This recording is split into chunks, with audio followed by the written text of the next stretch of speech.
കിഫ്ബി പോലൊരു സംവിധാനം ഉണ്ടാക്കി പുറത്തുനിന്ന് പൈസ എടുത്ത് നാട് ഇതിനകത്ത് ആവശ്യമുള്ള സംഗതികളും കെട്ടിടങ്ങളും റോഡുകളും പാലങ്ങളും ഉണ്ടാക്കുകയാണ്.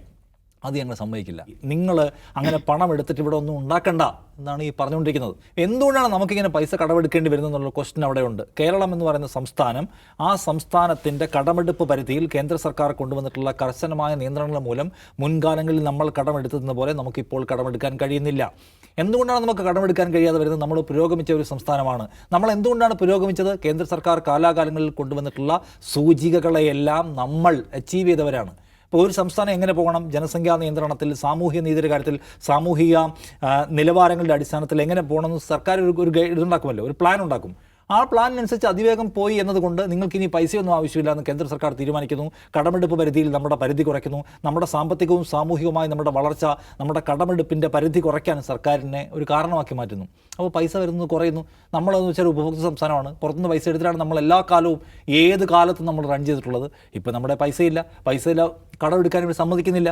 അപ്പോൾ നമ്മൾ ഇപ്പോൾ കിഫ്ബിയെയും കൂടെ ടോട്ടൽ കടത്തിൻ്റെ പരിധിയിൽപ്പെടുത്തി ഉള്ള കടത്തിൻ്റെ പരിധി ഇനിയും കുറയ്ക്കണമെന്നാണ് അവരുടെ നിലപാടെന്ന് കാണുക. അപ്പോൾ നമ്മൾ എന്ത് ചെയ്യുന്നു? ഒരു കിഫ്ബി പോലൊരു സംവിധാനം ഉണ്ടാക്കി പുറത്തുനിന്ന് പൈസ എടുത്ത് നാട് ഇതിനകത്ത് ആവശ്യമുള്ള സംഗതികളും കെട്ടിടങ്ങളും റോഡുകളും പാലങ്ങളും ഉണ്ടാക്കുകയാണ്. അത് ഞങ്ങൾ സമ്മതിക്കില്ല. നിങ്ങൾ ഉത്തർപ്രദേശിനെ പോലെയോ മധ്യപ്രദേശിനെ പോലെയോ രാജസ്ഥാനെയൊക്കെ പോലെ കിടന്നാൽ മതി. പ്രാഥമിക ആരോഗ്യ കേന്ദ്രങ്ങളില്ലാത്ത, സ്കൂളുകളില്ലാത്ത, റോഡുകളില്ലാത്ത, പാലങ്ങളില്ലാത്ത ബീഹാറിനെ പോലെ കിടന്നാൽ മതി. നിങ്ങൾ അങ്ങനെ പണം എടുത്തിട്ട് ഇവിടെ ഒന്നും ഉണ്ടാക്കണ്ട എന്നാണ് ഈ പറഞ്ഞുകൊണ്ടിരിക്കുന്നത്. അപ്പോൾ അതിന് രാഷ്ട്രീയമായിട്ടാണ് കേരളം അതിനെ നേരിടേണ്ടതാണ് ഞാൻ പറയുക. ഇത് രാഷ്ട്രീയമായി കേരളത്തോടുള്ളൊരു ഫൈറ്റാണ്. കാരണം ഇത് കേരളം അതിൻ്റെ അതിജീവനത്തിന് കണ്ടെത്തുന്ന വിവിധ മാർഗ്ഗങ്ങളെ ഏതൊക്കെ വഴിക്ക് അടയ്ക്കാൻ പറ്റും. അതായത് നമുക്ക് പ്രളയം ഉണ്ടായപ്പോൾ നമുക്ക് കുറച്ച് പൈസ പുറത്തുനിന്ന് കിട്ടുന്നതായപ്പോൾ അതിനെ അടയ്ക്കാൻ ശ്രമിക്കുക.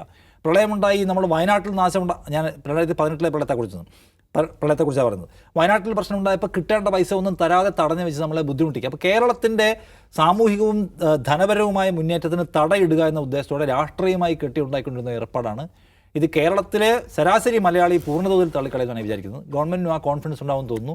ബാക്കിയൊക്കെ ഭരണഘടനയുമായി ബന്ധപ്പെട്ട കേസാണ്. അതൊക്കെ ഇനി ഒരുപാട് പരിശോധനകൾ ആവശ്യമുള്ളതായിരിക്കും. അതുകൊണ്ട് രാഷ്ട്രീയമായോ നിയമപരമായോ സാങ്കേതികമായോ ഇപ്പോഴത്തെ സർക്കാരിനെ ഏതെങ്കിലും നിലയ്ക്ക് ഉലയ്ക്കാൻ ശേഷിയുള്ള ഒന്നാണെന്ന് കരുതുന്നില്ല.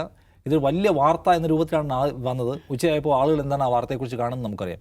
കാരണം ഇത് ഇ.ഡി. ഒരു വേട്ടനായയാണെന്നും അത് ശത്രുക്കളെ വേട്ടയാടാൻ ഉപയോഗിക്കുന്നതാണെന്നും എല്ലാവർക്കും അറിയാം. ഒന്നാമത്തെ കാര്യം.